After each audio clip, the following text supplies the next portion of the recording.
Hey everyone, Dr. Seth G here. My next guest interview is with a gentleman named Nathan Walz.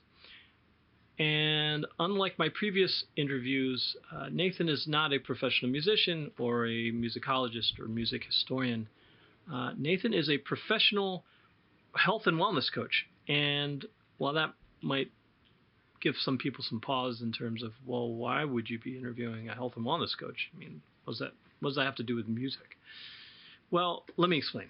So there are two things that most people associate in terms of a stereotype when it comes to musicians, DJs, and possibly other professions, of course. But the one is heavy drugs and alcohol abuse, and most people think of that.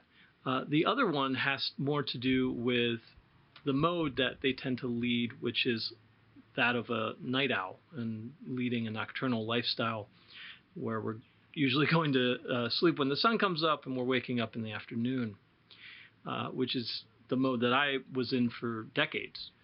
Now, Nathan is one of the most knowledgeable people that I've ever come across when it comes to things such as circadian biology. And basically, why, even if you're avoiding the drugs and alcohol, why it's actually a very unwise decision to be nocturnal. And this is something that I had absolutely no clue about, because when I was younger, I figured, well, if I stay clear of the drugs and alcohol and I'm still getting ample sleep, 8 hours or so on a nightly basis, I'm also, watching what I eat, exercising, the things that we tend to associate with proper wellness. That as long as all of these things were being done, that I was good to go. It didn't matter when I really went to bed and woke up. So what I learned maybe 6 or 7 years ago when I did my own research was this is in fact not the case, and that all of those years of me doing that was really a bad idea. Nathan, while he knows the science behind circadian biology, among other things, one of his greatest skills is he's able to explain these concepts in terms that a layperson such as myself can understand. And Nathan's one of the most passionate people I've met, too, as far as when it comes to helping other people. He is really fantastic in so many regards, and I'm so glad that I was able to finally coordinate with him a time to interview. And I'm really hoping that whether you're a student or a friend or a fellow musician, whoever you are, that you'll actually gain some insight. And if you already are living as a night owl or wanting to live as a night owl, that this might actually help you reconsider that choice. And not only do we discuss why that is, but one thing for myself is even when I recognized that I was now in need of having to switch my lifestyle around, and instead of going to sleep when the sun came up, I'd have to actually be waking up when the sun was coming up and reverse it 180 degrees. I really struggled with just switching over. It was incredibly difficult. And it was, again, through some of my own research, and Nathan discusses this, ways that you can actually effectively change that habit. Because I definitely failed for quite some time at doing that and trying to figure out how do I switch back to waking up in the morning and going to sleep at night. So without further ado, I want to present this interview with Nathan, and all of his contact information is below in the interview notes. Dr. G, what's going on, man? How are you, Nathan? Good. How you been? Been all right. Been keeping busy. How about yourself? Yeah, doing well. Well, I definitely appreciate you spending the time meeting with me, and I know we've talked about doing so for some time, mostly trying to center a discussion sort of around, musician lifestyle and health. Um, Yeah, you my know, pleasure, man. and you at one point were a DJ, right? Yeah. Okay. And how when was that? When did I start? Um, Actually, we are having a Halloween party. It's more for the kids than us, so I'll be breaking out my DJ equipment for that. Oh, cool. But see, I moved up here in 2014, so probably like I was like DJing out in bars between like 2009, 10, and 2000 earlier 14. Okay. And then, Hey, you know what? yeah. Actually, I was just on this. I think you saw the interview, the Cafe DM one in Ibiza. Yes. Because I think I was kind of like trying to figure out when I went to Ibiza. I think it was actually like 2000, or Ibiza, as they say. I think it was like 2007, 2008, and I had been DJing before then. So, I think I got started in early 2000, but then I started like actually getting gigs closer to like 2008, 2009 or something. Okay. So you did it for quite a while. When did you stop? I pretty much stopped. So when I first moved up to Ithaca, I was running out this 3-bedroom house. So I had my setup there, but it was just me. So I would just kind of do it occasionally for fun, but it wasn't like when I lived in DC, I called it Club Walz. It was like in my basement, I had like my setup, and we'd have friends over, and me and another guy, we'd be like partying way into the night. And that was just like a regular thing. But then once I kind of started learning the value of sleep and circadian rhythm, I kind of put that to an end. And when I would DJ, once I moved up here, it was all during the day. It's not like I was ever up late at night DJing. Yeah. So, and then so once I moved out of that house into this apartment, and I've been in this apartment almost like 4.5 years now. And I packed my equipment up then. And then kind of like at the start of quarantine, maybe like actually a month into it, Lindsay, my significant other, she's like, you should break out your DJ equipment. Because we didn't really have anything to do. I'm like, yeah, it's a good idea. So. Oh my gosh. So you're no stranger to that sort of lifestyle, I guess you would call it, like being more on the nocturnal side and whatnot. For sure. Yeah. Yeah, that kind of did me in. Yeah. Did you ever have a sense that this wasn't quite a good idea, like as you were in the midst of doing it? Not really, just because I was like so deep in it. Usually when I was doing it, it went along with drinking and doing other things. Yeah. And it was kind of my lifestyle at the time. And like the people I hung out with, that's what they did too. So to me, it was just kind of normal, because like, that's what we did. And I knew like it was so obvious, like this was harming me, this was hurting me. And I'd spend the weekends hungover, and usually like Monday, I was still dealing with the hangover at work, and then even into Tuesday. So on some level, I knew what I was doing was really harming my health. Right. But I was just kind of addicted to that lifestyle. And it's like I really disliked my job. So I like on the weekends, it's like let loose, party, play some music. And to me, that was like my form of stress relief, but it was causing other forms of stress kind of below my level of perception at the time. Does that make sense? Sure, absolutely. And when you started, what point did you start sort of making the shift from, you were in the corporate world, right? Yes. And then you switched over to sort of going on your own autonomous path, and health related matters. Like, can you talk about a little bit of what was the turning point between those two periods? Yeah, that's a good question. So I had my corporate job, and it was kind of like a 10-year period of just declining health. And it was kind of mild things at first. Like occasionally I'd be tired at work. Some of the reasons because I was hungover. And then occasionally I wouldn't be sleeping too well. And I was always kind of a night owl. But when I was younger, I had the ability to stay up late then fall asleep, get up for work, and be good to go. But then there was just kind of over a period of time that became harder and harder, and I just kind of be in a daze in the morning. And I remember times like just driving to work, and I'd have my coffee drinking on the way to work, and I'd get to work and I wouldn't even remember the commute because I was just so out of it because my sleep was so horrible. And so that went on for a period. I was seeing my doctor just being like, hey, something's up.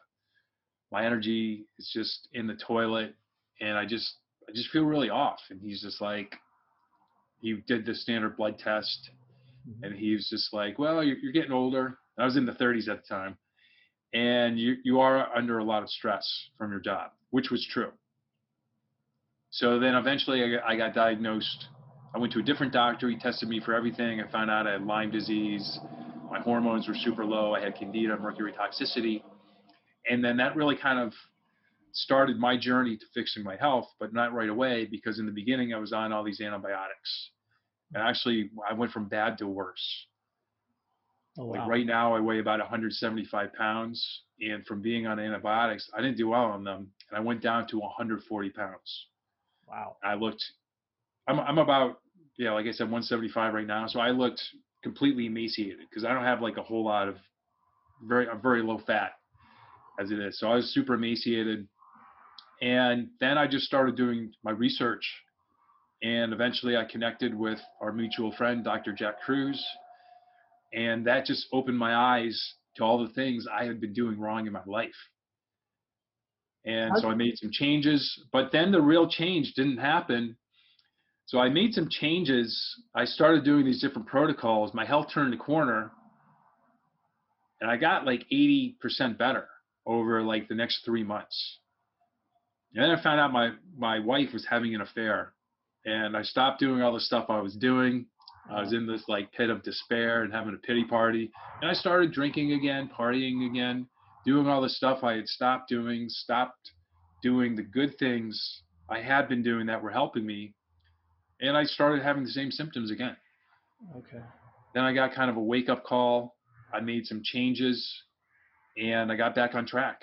And just from kind of hitting my rock bottom from just what happened with my marriage, I made a decision that I need a change in my life because the way things are heading, if I keep doing what I'm doing, I'm gonna be super miserable, and I'm gonna continue just to struggle with my health. So I just decided to leave my job. I really enjoyed my healing journey, and I decided that I wanted to do that for other people. And how did you first come across Dr. Jack Cruz? Through Google. I was like 6 months into my treatment, and I finally had the realization, because in the beginning I found this Lyme doctor. He'd been treating Lyme since the 80s. He was like a renowned expert in Lyme. And in the beginning I was just like, he's the expert, I'm going to trust this guy. And he kept on giving me supplements and mixing up different antibiotics. And what he was doing, he was like throwing spaghetti against the wall, trying to see what stuck. And I was getting sick. Occasionally I would have like a few days where I was feeling kind of good. But about 6 months into it, I'm just like, okay, this guy is not for me. I need to find a different approach. So actually I found a different Lyme doctor, but around that time I just started Googling like crazy. And I kind of like had the realization, like, if I'm going to get better, I need to figure this out on my own. And I tried different approaches. I went vegetarian, and I was just Googling. And one day I came across a blog post. I think it was on cold thermogenesis. And I read it. I was just like, this guy's different than anybody else I've come across. Because there's all these health experts out there, and a lot of them have good intentions, but a lot of it is just really focused on diet, which I tried all the different diets, and that didn't really move the needle for me. And a lot of the Lyme doctors they're focused on antibiotics, taking a whole lot of supplements. And this guy, Dr. Cruz, he's talking about jumping in cold water. I was just like, I'm going to try this out. And I started learning about the circadian rhythm, started learning about gut health. And he was just miles ahead of the first doctor I saw. And by this point, I was on the second doctor I was working with. And I was actually requesting specific blood tests to be taken on me from my doctor. And she was just like, well, I haven't heard of that. I don't know about that. Which today is like, it's very kind of mainstream. It's become more mainstream, which is HSCRP, highly sensitive C-reactive protein. What that does is that tells you your levels of systemic inflammation. And traditionally, the CRP test was really used to evaluate heart disease. So when I asked this doctor about it, she's like, well, you're not at risk for heart disease. I'm like, no, it's to test my inflammation. She's like, I haven't heard of that. I was just like, can you please just run it? And eventually she finally ran it. But it just kind of goes to show when you find the right mentor, you can get some really great results. Just like you, I mean, you've shared with me the different mentors you've worked with before, and some are just kind of teaching the same stuff everybody else is teaching, and others are like, I've got a different approach. This is how I view the world. Yeah. And they can back it up with two things, with results. And with music, so it's a little bit different because it's not scientific. There are some scientific aspects to it, but in the health world, they can back it up with science. Right. Interesting. I didn't know that about how you met Dr. Jack. And then what was the point at which, was it shortly after meeting, and I guess you interacted with him, or was it just mostly reading his blogs and other material that he was putting out there? Yeah, in the beginning, it was just reading his blogs, and he still has a forum to this day. But in the beginning, before he became like really big and kind of like internet famous, he was very interactive in the forums, and he encouraged people to write their journals, which people still have today. I don't know how active he is now, just because there's so many people in there. I'm sure with some people he'll go in and respond. But I would write stuff in my journal on the forum, then he would respond and kind of drop some nuggets. He's really big on the Socratic method. So he never just kind of lays it out for you. He kind of makes you do your own research and kind of dig for it. Yeah. Well, it definitely sticks better.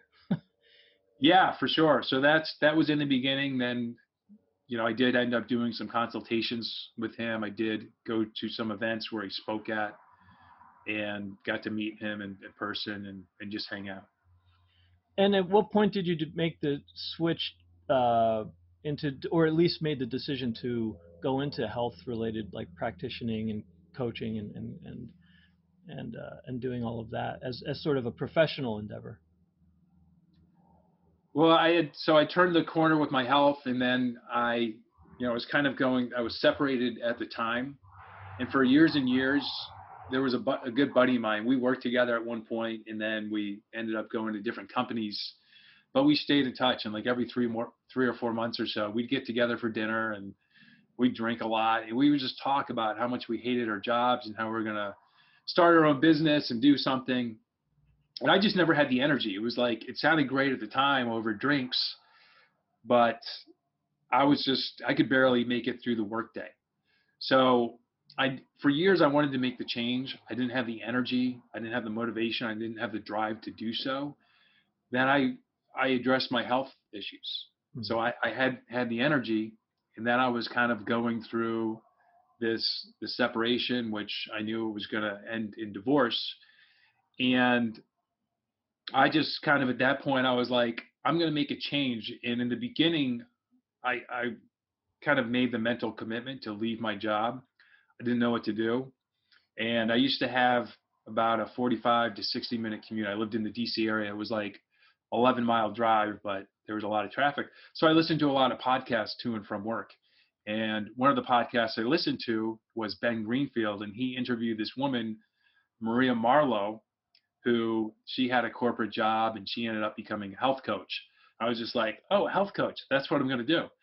And she went to this program through IIN, and I didn't really research it beyond that. I just heard her story and it resonated so much with me, like just kind of like her challenges in the corporate world, and it's just it can be very cutthroat, and it's not a fun place to be for most people.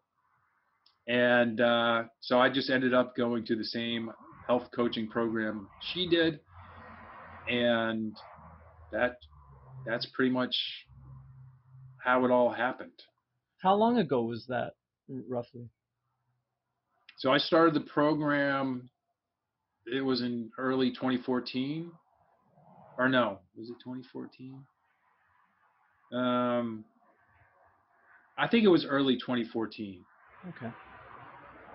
That was a year-long program, and if I did it all over again, I would not have done that program.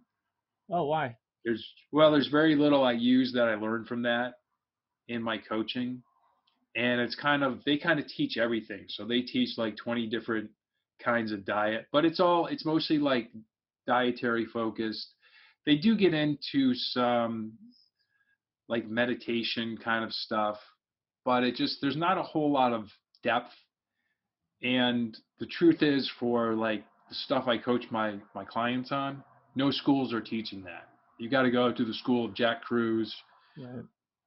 There are a few other doctors out there that are really kind of waking up to this approach, but most of what I'm teaching is either from Jack Cruz and just from other mentors of mine in other areas, more around mental health, emotional health. Mm-hmm.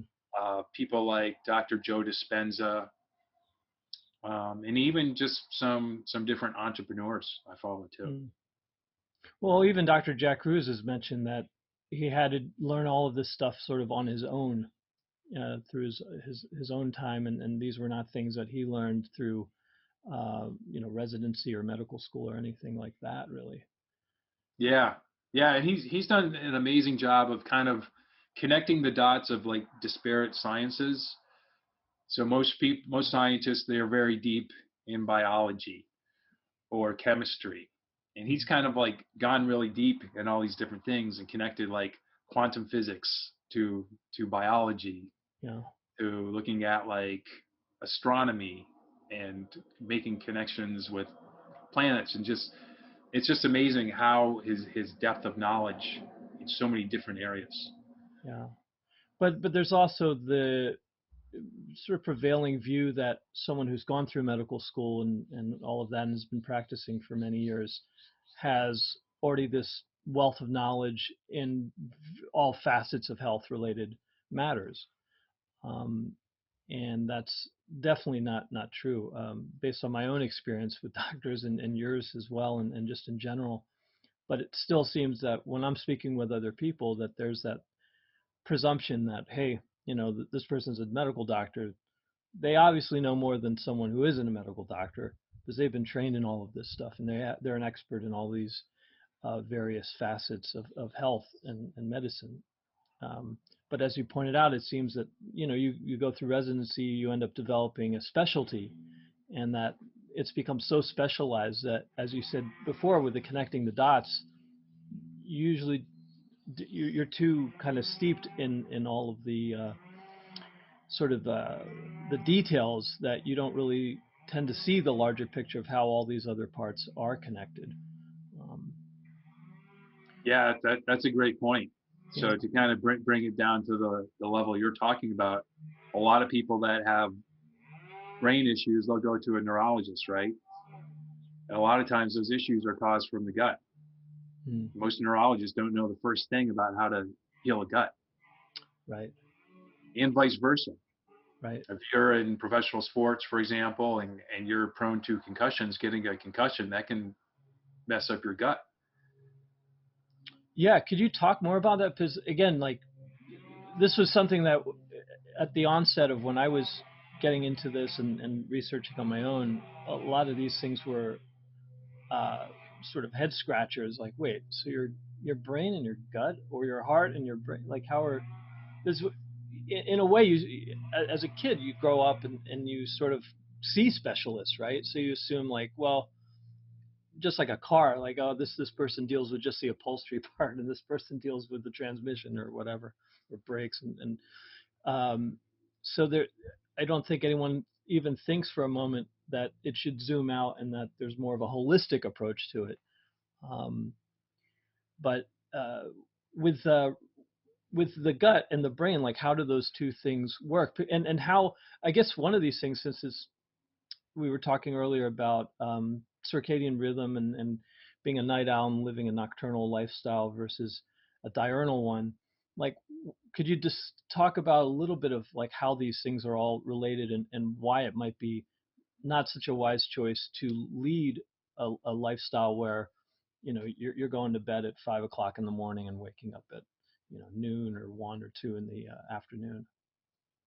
Yeah, for sure. So we'll start with the brain and the gut, and then we'll get into circadian rhythm. So the brain and gut are very closely connected. And when you eat junk food, for example, when you eat anything sprayed with Roundup or glyphosate, that causes inflammation in the gut. And the brain and gut, they communicate, and they're connected by the vagus nerve. So the vagus nerve, it goes from your brain, and it actually extends all the way to your eyeballs. So kind of one way to stimulate your vagus nerve, you can just kind of lightly rub your eyes. Watching the sunrise, there is a momentum to light, and when it actually hits your eyes, that actually stimulates the vagus nerve. Any kind of relaxation practices like meditation or qigong or tai chi, yoga, all these different things activate the vagus nerve, which activates the parasympathetic nervous system, which is rest and digest. So for example, when you eat your food, you want to be in that kind of state, and in rest and digest, you get more blood flow to your gut that absorbs the nutrients, delivers it to your body.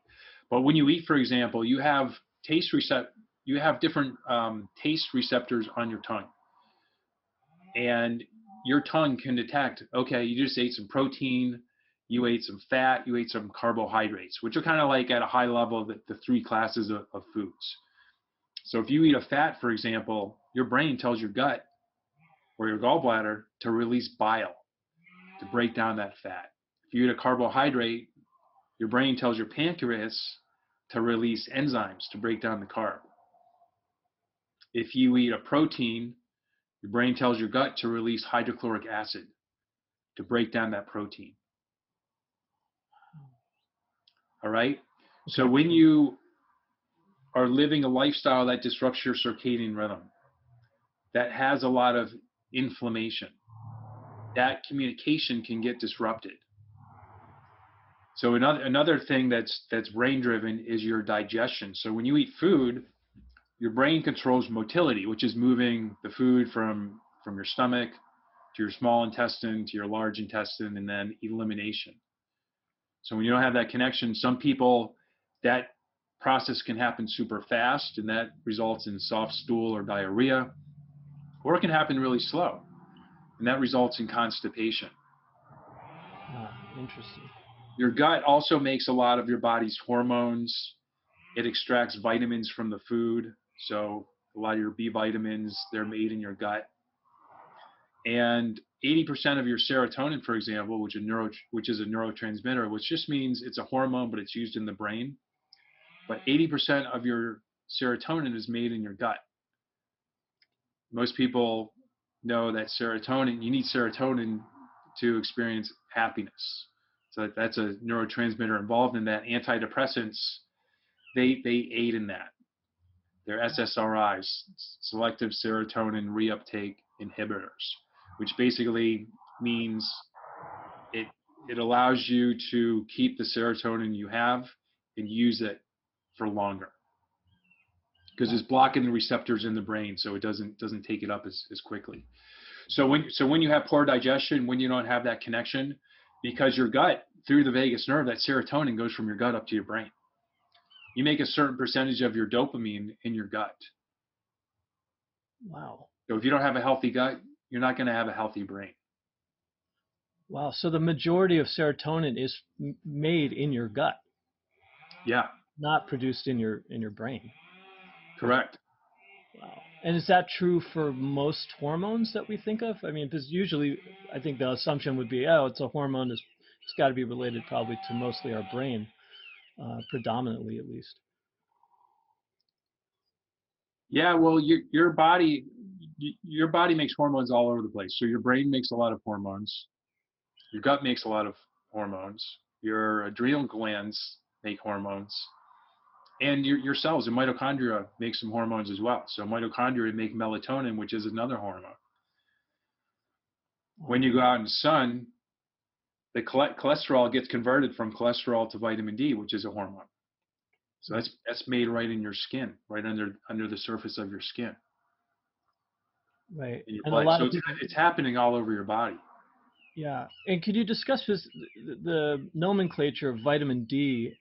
Uh, when I learned it was a hormone, it was a little bit weird because you're thinking, well, why would they call it vitamin D, but yet it's a hormone? Yeah, I'm not sure, why they named a hormone a vitamin. Was it something And you think that maybe when they were first identifying it, that they might have just mistakenly taken it as being a vitamin rather than a hormone? I don't know what the difference between a vitamin and a hormone look like as far as in terms of chemistry or any of that, but yeah, I'm not sure what happened with that. I've yeah, never just read up on it. So yeah. Because could you talk like when people say, "Well, I'll supplement with vitamin D," um, the the supplements that they're taking is basically like when you take melatonin supplement, it's like a hormone based supplement, not really a vitamin when you're thinking in terms of I'm going to supplement with vitamin E or A or what have you. yeah, well, just like you can supplement vitamins, you can supplement hormones. There's not too many hormones you can get over the counter. Vitamin D and melatonin are two of them that you can. But there's a big difference between taking a pill of vitamin D and making your own. Because when you make your own, there's a whole bunch of other biochemical processes that happen. And so when you get exposure to sun, you have a whole bunch of your T cells, which are a big part of your immune system, in your skin. And UV light from the sun, that sunlight activates those T cells. It also activates different genes to make different compounds. So there's about 1,000 different compounds that are made that support your immune system when you go out and get sun exposure. So when you take a vitamin D pill, for example, you are raising your blood levels of vitamin D, but you're not making those other compounds that support your immune system. So it's kind of like a symphony, right? Yeah. Symphony sounds amazing when everyone is in tune and playing at the right time. But if you have one person whose timing is off, it sounds like crap, right? Or if you're in a band and somebody's just the drummer's off, Yeah. it messes everything up. So in your body, kind of going back to what we didn't really touch on, but you had asked before about the circadian rhythm, that controls the timing of everything in your body. So when you're staying up late, playing a gig or just practicing or just chilling with your friends, drinking beers or just doing whatever you're doing, you're disrupting that circadian rhythm. And then the release of hormones changes. The timing of those gets messed up. Your body, all the cells in your body are always regenerating. So if you damage something, for example, your body has the ability to make new cells to repair that. But your cells are always regenerating regardless, even if you don't think you have damage. Like your bone cells, they're regenerating. Muscle cells are regenerating. Skin cells, Mm. your different organs, and that's controlled by your circadian rhythm. So when that regeneration doesn't happen, you get degeneration, Right. and it's basically that's an increase of aging. It controls metabolism, converting food to energy, and then it controls your hormones. And when your hormones get out of balance, you don't feel good. It's hard to think well. You have a poor body composition. So for men, a hormone that's really important for us is testosterone. It's important for women too, but men have more of it.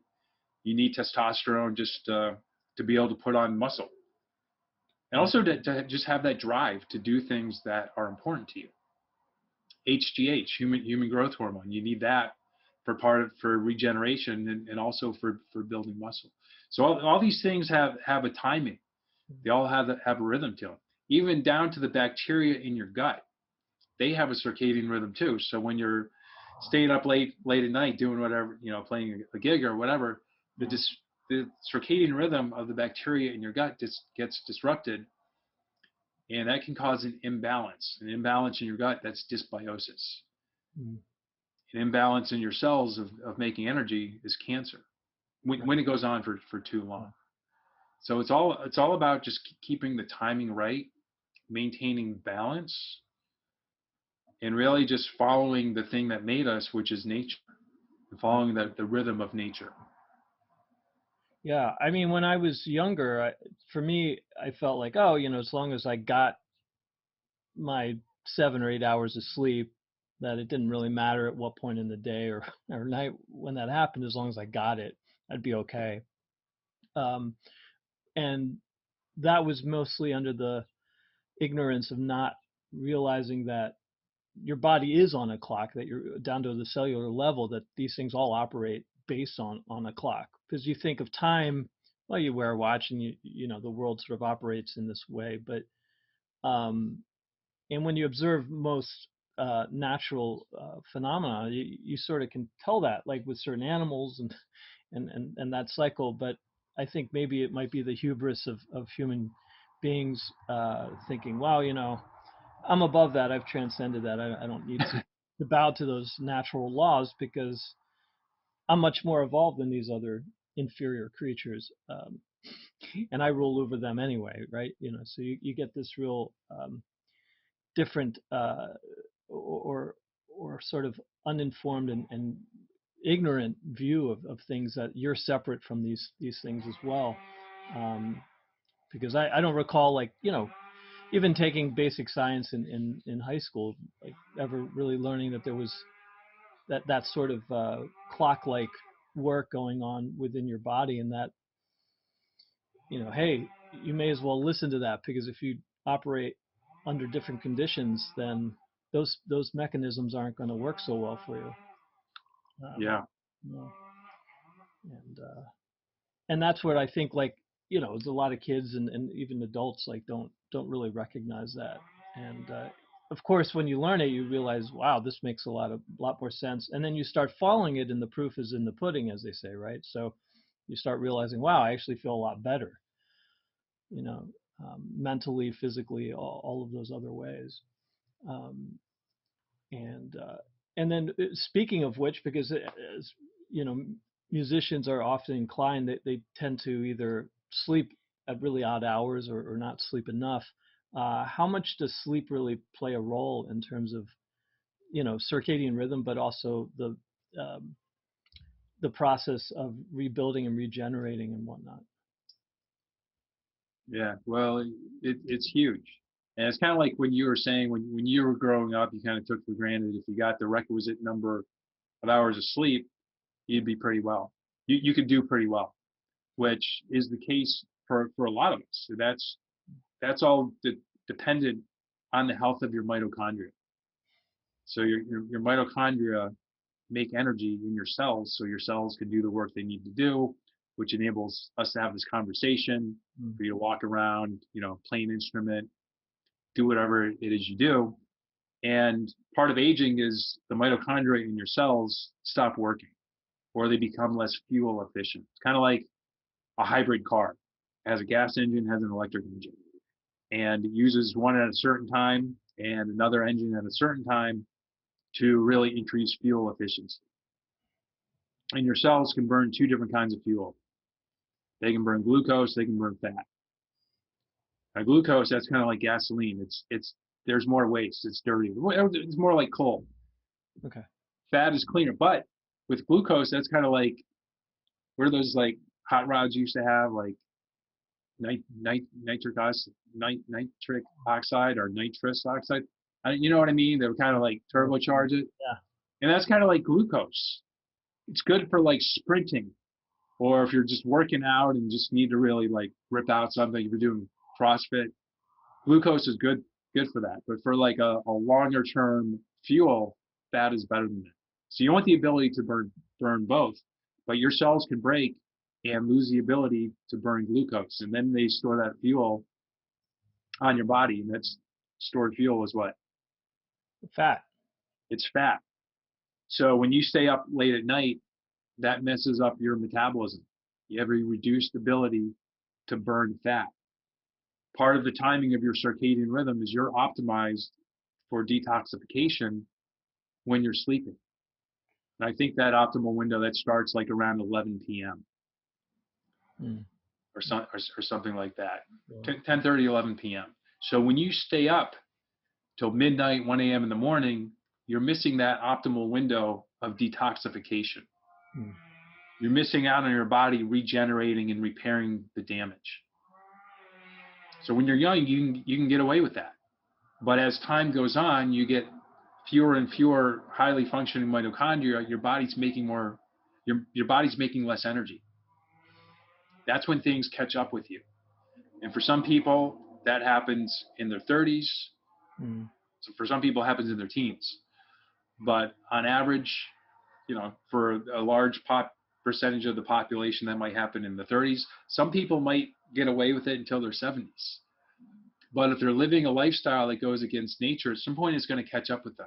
Yeah. And I talk to people all the time that are like, I've lived my life this way for my entire life, and then something happened, and now it's like everything's changed. So you can hit your breaking point. And once you hit that, you've got to do a whole lot more work to fix it. And that's what happened to me. But what we're seeing now, Seth, is the diseases that were happening to kind of our generation in their 40s and 50s are now happening to millennials starting around age 28. And the generation before us wasn't seeing these diseases till even older. So every kind of like successive generation is seeing these diseases show up much earlier in life. And all these chronic issues that are showing up, they're all mitochondrial diseases. And so could you talk a little bit about like the importance of the mitochondria? Because I mean, for the average person, they're the mitochondria. Yeah, I've kind of heard about it a little bit, but why is it so centered around that particular organelle? Because all the energy your body makes, or most of the energy that your body makes, comes from the mitochondria. So it's just like the engine in your car. And does every cell in your body have a mitochondria, or only specific cells? All the cells except for red blood cells. And the mitochondria are bacteria. So they've been around for billions of years. And they're bacteria that live inside of your cells. And on average, your cells can have anywhere from like 500 to 2,000. But heart cells and brain cells are very mitochondrial dense. And there are some regions of your brain where you might have 1 million mitochondria in the cells. Because your brain uses a lot of energy. It makes up 2% of you by mass, but it uses 20% of your body's energy production. So if you're running low on mitochondria, for a lot of people, it shows up in their brain first. That can be brain fog, it can be anxiety, it can be depression, it can be migraine headaches, it can be mental fatigue, like you're trying to learn a new piece of music and you feel super exhausted from that. Yeah. And I suppose, do the mitochondria communicate with one another in different areas of your body, or? Yeah, that's an awesome question, man. They totally communicate with each other. And so, for example, if you get hit with a source of inflammation, and some people are more sensitive to this than others, but let's say in your neighborhood, they're kind of rolling out 5G towers, and it's affecting kind of a certain part of your body, the mitochondria will kind of send out a message to the other ones, we're under attack. And they go into something called cell danger response, where it's kind of like if your house gets attacked, you're basically battening down the hatches and you're on the lookout. You're defending your home. You're not doing anything else. You're not doing the dishes. You're not doing the laundry. Wow. So when that happens with your cells, they're not making energy. They're not detoxifying. They're just in defense mode. And do you feel like that's part, or do you think that's part of the reason that when you mentioned just a moment ago that younger and younger people are having these degenerative diseases and as such that we didn't, like when we were growing up, we didn't really encounter as much, at least in that demographic. Yeah, I mean it's all mitochondrial based diseases. All chronic disease is due to poor mitochondrial function. So Yeah. diabetes, that's a mitochondrial disease. Obesity, neurodegeneration, cancer, heart disease, lung disease. All these diseases are mitochondrial diseases. So if you have poor mitochondrial function in the heart, that's heart disease. Mm. Your brain, that's neurodegeneration. Your lungs, that's a pulmonary disease. So what that kind of tells us is like all these kids, I mean, at 28, I guess they're adults. To me, they're kind of kids, Yeah. but they're living their life in such a way that is destroying their mitochondria much faster than our generation did. Yeah. Now, the mitochondria, and this is important because, again, musicians, and not just musicians exclusively, obviously, but you're usually around a lot of electromagnetic fields and things of that nature. And, you have, the, a lot of people don't recognize how those play into your health. And others that do sometimes are quite resistant about how they really could affect you in a negative way. But on a mitochondrial level, they've been proven to be sensitive to electromagnetic fields. And can you discuss a little bit of that and um, and the implications of that? Because sometimes I've run into those who have just sort of just said, oh, you should wear a tinfoil hat, like if you think that's some sort of electromagnetic field from whether it is like a cell phone or from a television or or what have you, any of that's going to really play any significant role in how you feel or the health overall. Yeah, that's an awesome question. Well, I would suggest that anyone thinks you should wear a tinfoil hat, just look at Eddie Van Halen. Right. Yeah. And he even said himself, he was it mouth cancer he died of, So my or understanding, tongue he had cancer, tongue cancer tongue cancer. initially, and then it turned into throat cancer, or Okay, yeah, and he himself he attributed it to holding that metal guitar pick in yeah, his mouth. yeah, And metal is an antenna for electromagnetic fields. When we were growing up, you had the rabbit ears on our TV, right, right. right? And we had the handheld transistor radio with a metal antenna on it, because that attracts those electromagnetic waves. So your amplifier, for me as a DJ, I had my monitor, my booth monitor speaker, kind of right here, and all the equipment, all that stuff puts off electromagnetic fields, and your cells have these things called voltage gated calcium channels. So certain currents kind of open them. It's kind of like a garage door opener. If you have the right frequency, you press the button, it opens the door. Okay. Hence the voltage gated part.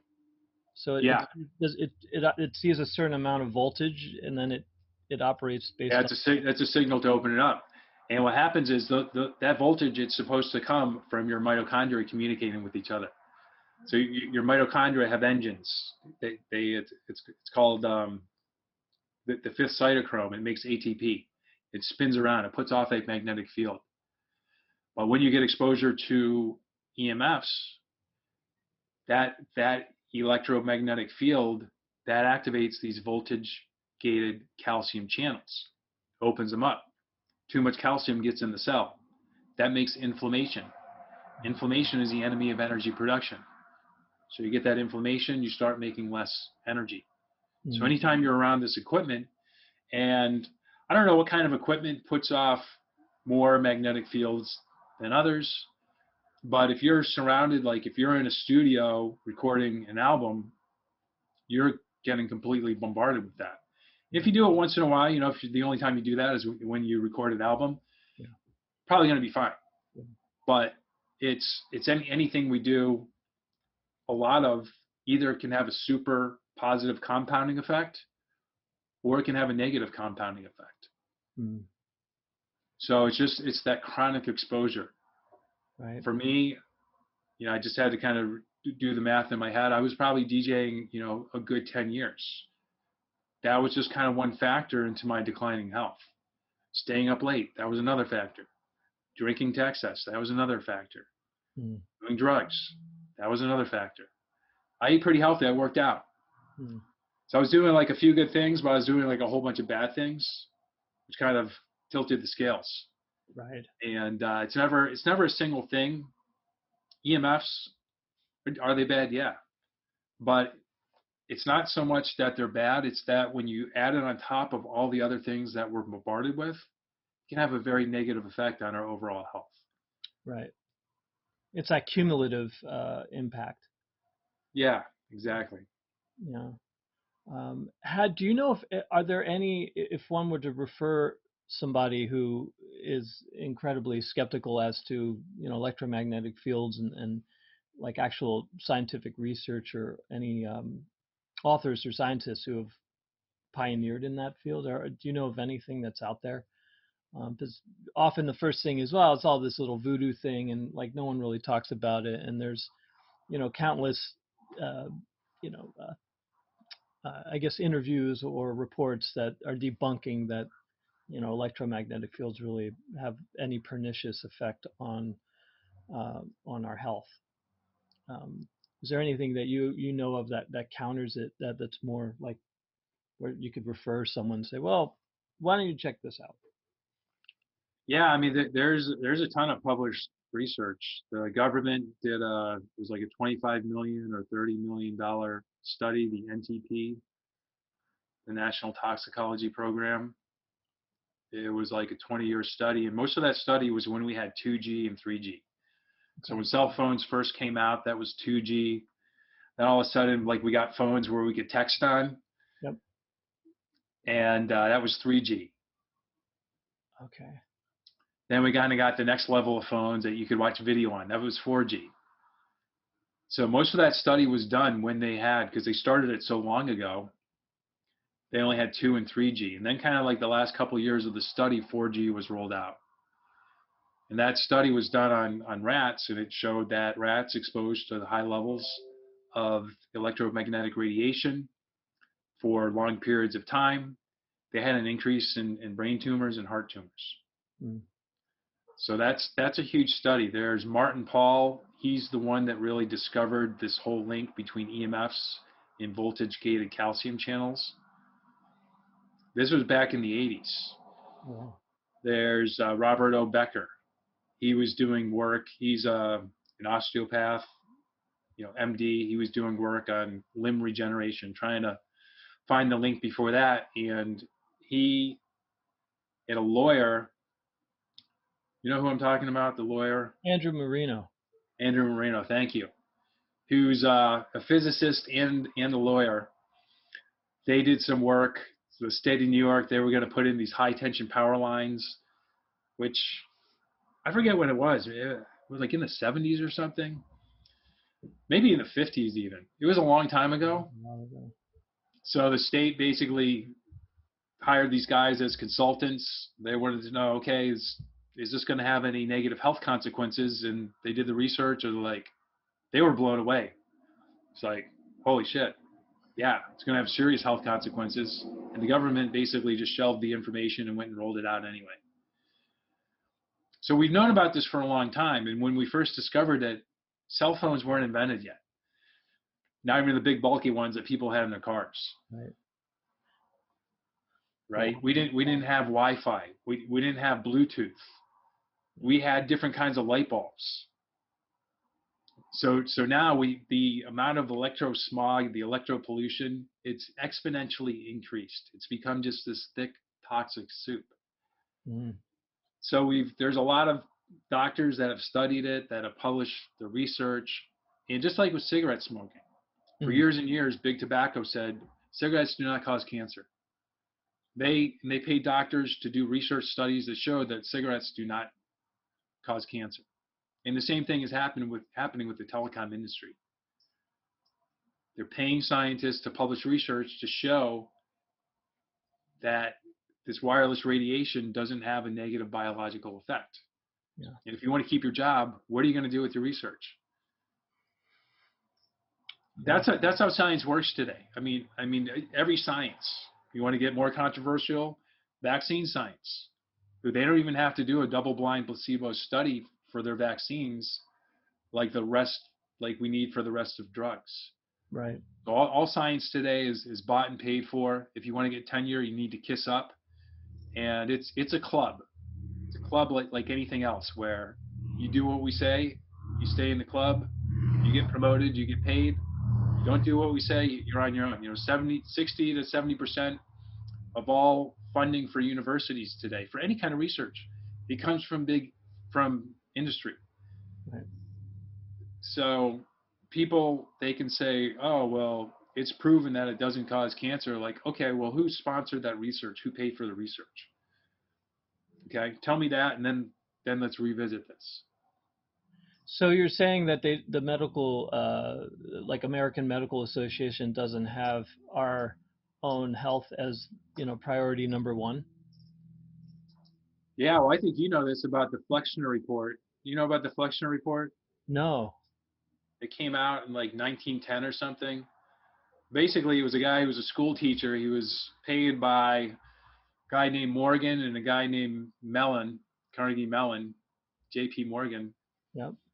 They basically paid this guy to write this report. So back in the 1900s, you had medical schools that taught things like chiropractic, acupuncture, herbalism, nutrition, and then you had this kind of an emerging new area of prescription medication and drugs. Mm-hmm. So this guy Flexner wrote a report that essentially discredited everyone teaching what today is called alternative medicine,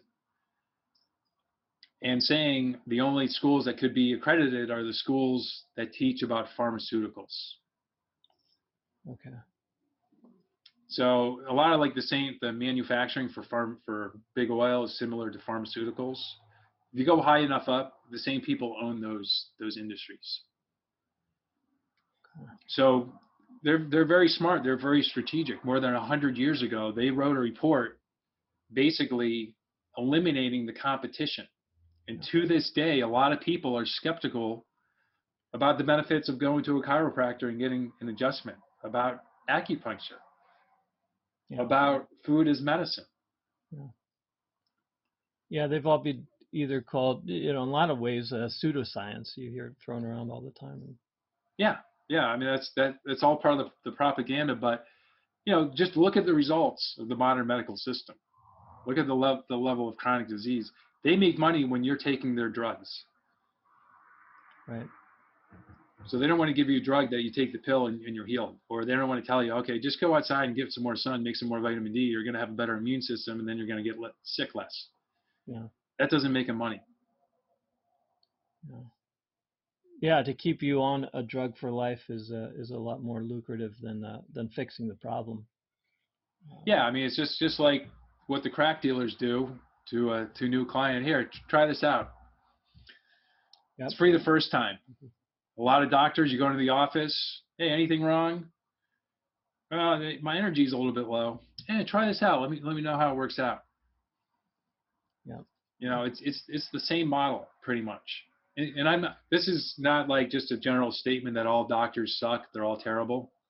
I went to one of these doctors for 20 years, and I loved him. I respected him.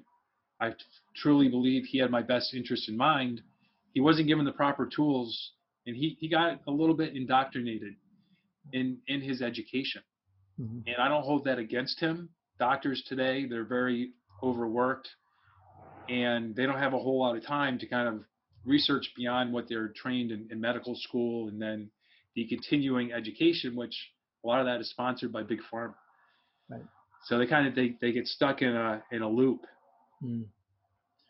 Yes, indeed, and I think in some cases, because their training doesn't really shed any light or consider any validity to those other practices, that there's again that sort of a sense of superiority that, hey, well, we're definitely the best. All this other stuff is unproven or just, it's all anecdotal, and we have real hard, that I always use that term, hard science behind us. But then when they roll those studies out, as you mentioned, a lot of times those are sponsored, and in many cases the scientist is sort of told what the result should be. It's like, well, keep on doing it until you get that result. We don't care what you have to do, but this is the result we want at the end of the day. And if you want us to keep funding you, and that's a big part of it, is the labs are funded. So if they don't have the monies flowing in from the government or from industries, then they're not going to be able to function. They won't operate. So it's the whole thing seems to be rather corrupted in just the basic model of it, unfortunately. Yeah, 100%. And so touching on one other thing, because we had talked about circadian rhythms and nocturnal, and one of the things that I always noticed when I was trying to switch over and started to curtail, going to sleep at the wee hours in the morning or when the sun was coming up and have it all reversed, was trying to just be able to sleep. And I found it really, really quite difficult to even if I tried to set my mind to going to sleep, and even if a lot of times my body was exhausted, I wouldn't be able to fall asleep. And later on, many years later, I realized blue light and how much that played a role in that, because I was thinking, well, of course I was, watching TV or I had some, device or lights are on, and I had no idea of the way that was going to affect my ability to sleep. And that's something I think just nocturnally, with artificial light now with LEDs and whatnot, and with cell phones, many seem to be unaware of just how damaging and how impactful that is when it comes to trying to sleep. And I know now they have some apps on phones. I had because I'll wear the blue blocking glasses, and often people think, oh, you're playing this gig. Oh, you're trying to be Mr. Rockstar, and why? Hey, man, you're cool. Oh, you wear your sunglasses at night, And I usually sort of laugh and say, well, no, actually, I'm wearing these not to be cool or anything. I'm wearing them so I can go to sleep, and that almost always garners this real odd, look at you sort of askance, and you're wearing those to go to sleep. How does that work? And a lot of times I sort of have to go into explaining, well, these block blue light. And a lot of recently I had somebody say to me, oh yeah, I've got that on my cell phone, and they get their phone, oh yeah, this is the red mode. And yeah, that's what I do. And I don't know if it really helps me all that much. And then I said to the person, well, okay, yeah, if you're only looking at your phone, maybe it's going to improve. But if you're in a room with all these lights on, it's not going to do very much for you, if at all. And I said, that's why I wear these glasses. So it's like putting that app of red light or filtering out the blue on everything. So if I happen to be exposed to other sources of blue light, it's not going to impact me nearly as much as, because I can't control that. So could you discuss a little bit of that, and how light really is like a key component of this whole thing? Yeah, and I completely relate to everything you just shared. And yeah, there were many nights I remember I saw the sunrise, not because I woke up early, because I never went to sleep. Yeah. And that catches up pretty quick. Yeah, but at some point sometimes you pull an all-nighter, and like, you get a little bit of food or a coffee, and you're like, I feel pretty good. For a while, you're like, yeah, I could do this. But Yeah. you don't realize you're sort of, in a way, shooting yourself in the foot at the same time. Yeah, exactly. Well, just like when you eat food, there's different nutrients in food when you eat whole food. So if you eat some broccoli, there's a lot of different vitamins in broccoli, and those different vitamins play different roles in your body in keeping you healthy. And the sun, when you break it down, it's made up of different frequencies of light. So we know most of those colors as the colors of the rainbow. That's the visible part of the spectrum. There's non-visible sunlight too, over on one side, which is infrared, over on the other side, which is UV light. But if you break down the colors of the rainbow, the dominant frequency that we're exposed to in our modern environments is blue. And blue light, when mixed with the other colors of the sun, is good because that actually sets your circadian rhythm. It helps wake you up. Like where I live in the wintertime, it's very dark, and a lot of people have SAD. It's called seasonal affective disorder. And the reason is because they're spending a majority of their time, the days are shorter, they spend a lot more time indoors. They're not getting that full spectrum and that high lux blue light from sunlight. But when you kind of break it down, so to give you an analogy, it's kind of like if you eat an apple, it's a healthy thing, right? Well, But if you just extract all the sugar from that apple and just eat the sugar, is that the same thing? not at all. And that's kind of like blue light. So when you're indoors and like you're used to a balanced frequency of equal parts, red, orange, yellow, blue, green, indigo, violet, or somewhere thereabout, and all of a sudden you're getting like mostly all just blue and not the other colors, then that causes an imbalance. And just on its own, it's inflammatory. It causes inflammation. It causes inflammation in your skin. So just like if you get too much sun at the beach or at the pool or whatever, you get a sunburn, you have a built-in detector to tell you, okay, you've had too much sun exposure. Go in the shade or go inside or cover up or something. But you don't have it. So your skin turns, at first it turns red, then it gets very painful if you don't pay attention to that. But you don't have a detector to tell you when you're getting inflammation from blue light. Because that inflammation actually penetrates deeper than UV light. UV light causes a sunburn. Blue light penetrates deeper into your fat layer. It causes inflammation in your fat. And it has a longer half-life than inflammation from UV light. So you get a sunburn, day or two later, you're all healed up, good as new. But you don't have nerves where this inflammation is happening in your fat cells. So that inflammation lasts longer. Remember, inflammation is the enemy of energy production.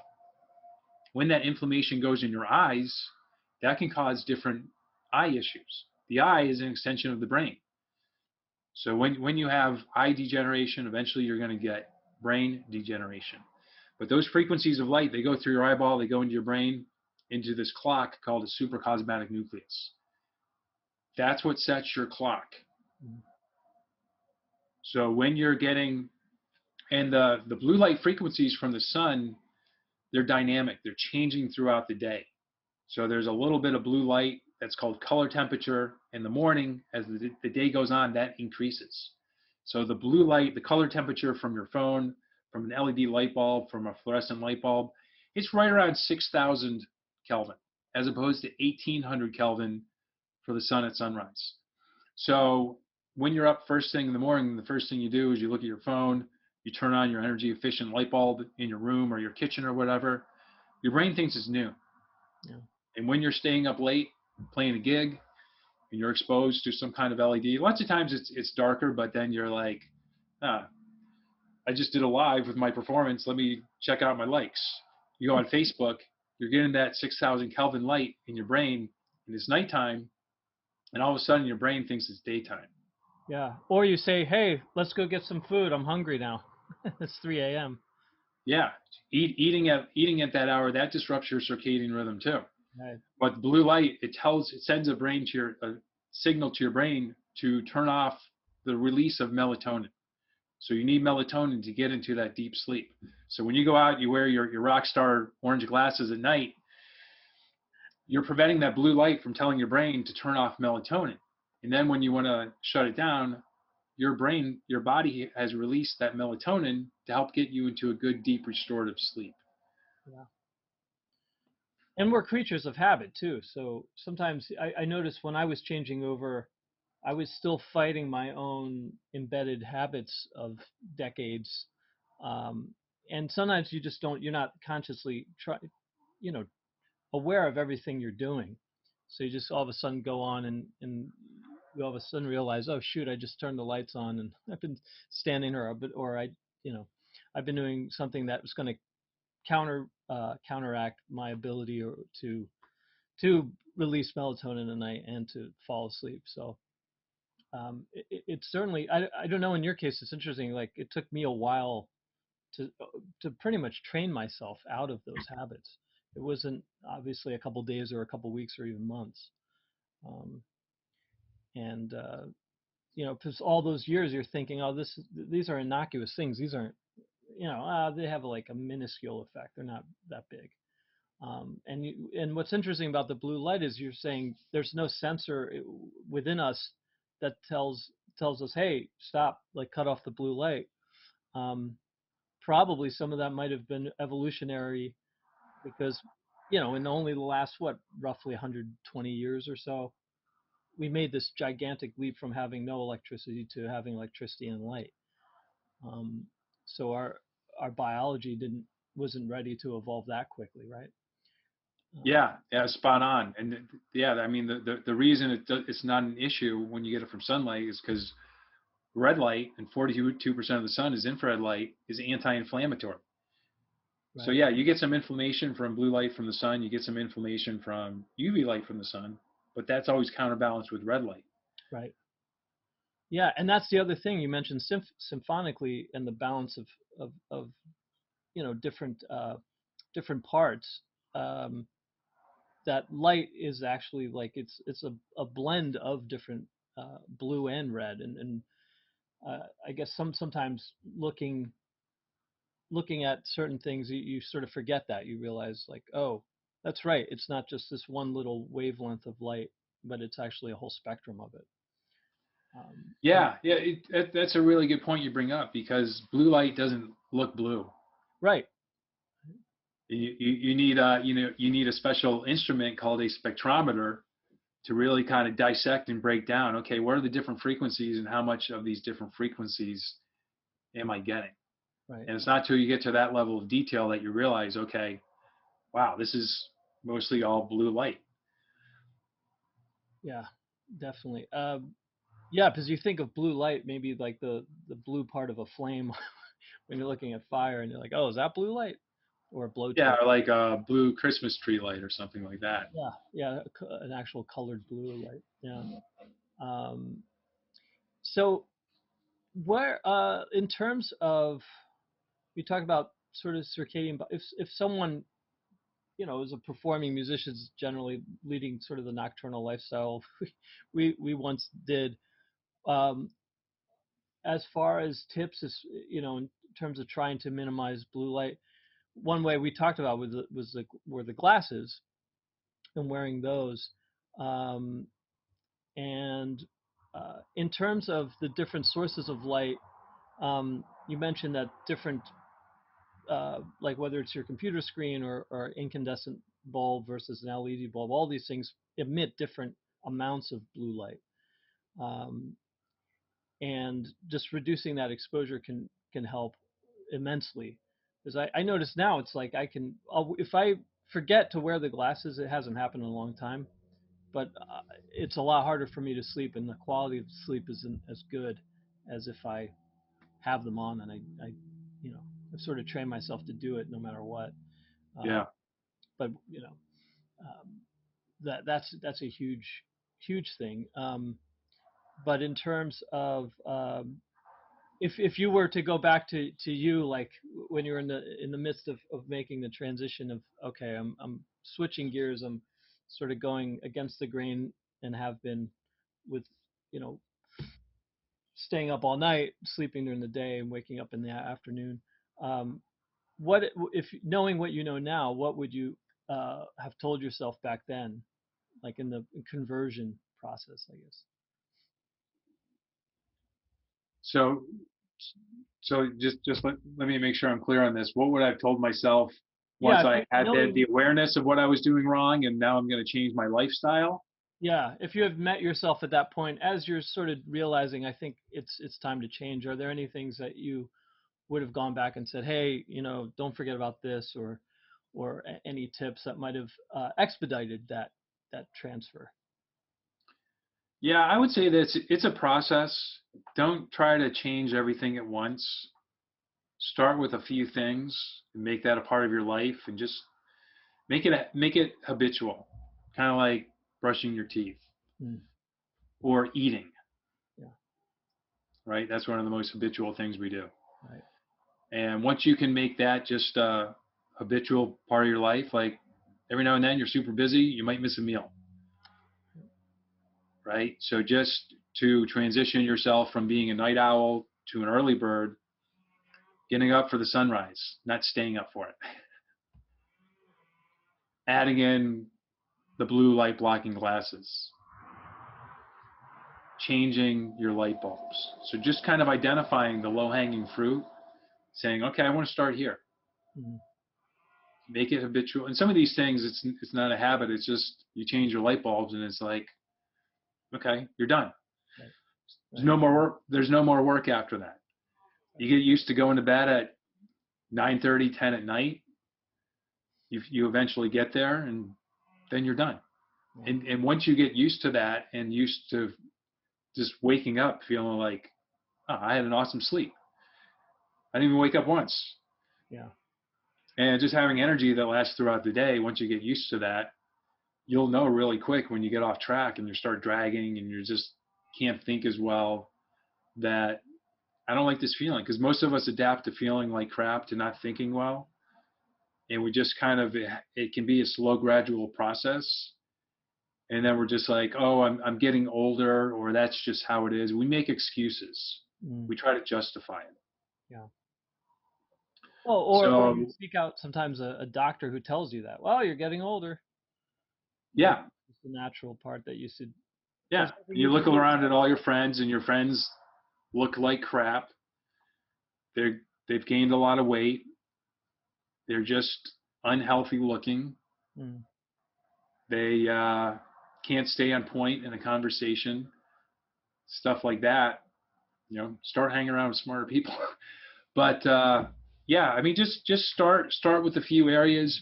You get the benefits, and it's like once you get a taste of something really good, you don't want to go back. If you've been eating McDonald's your whole life, and then all of a sudden you have a gourmet hamburger, it's just like, yeah, wow, I want this. Yeah.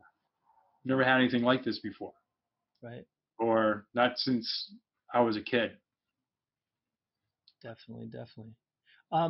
Where might you have a website, and what would be the best way people could like delve more deeply into these sort of subjects and reach you? And do you have like any sort of either books or articles or what have you, or blog like material? Yeah, my website's really out of date, but there's one thing. If you like, I can give you a link to my biohacking guide, it's my top biohacks that are going to improve mitochondrial function. You're going to get your sleep back on track.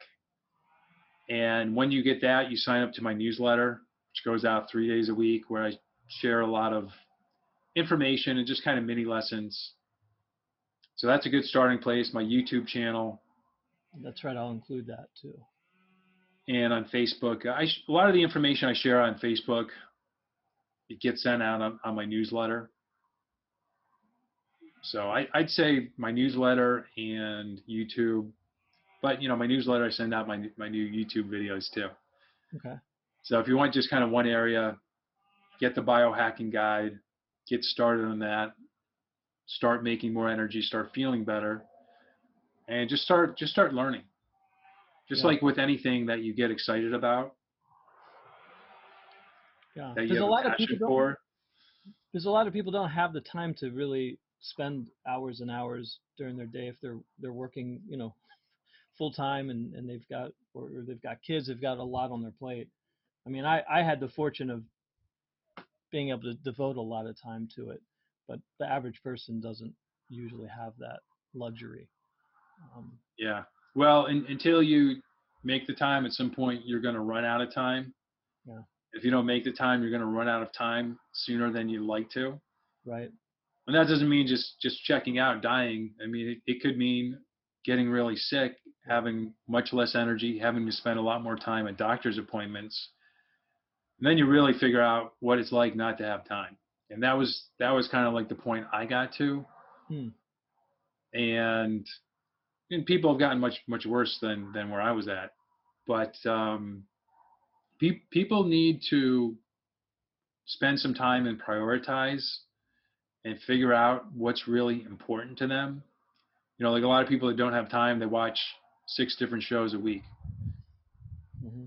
So that's 6 hours on average. And if they're comedies, and then that's 3 hours, Yeah. 30 minutes each. But or they're spending hours on social media every single day. So it's most people have the time when it comes down to it if they're willing to give up some things that aren't buying them time for something that's going to, in the end, buy them way more years and decades of time. Yeah.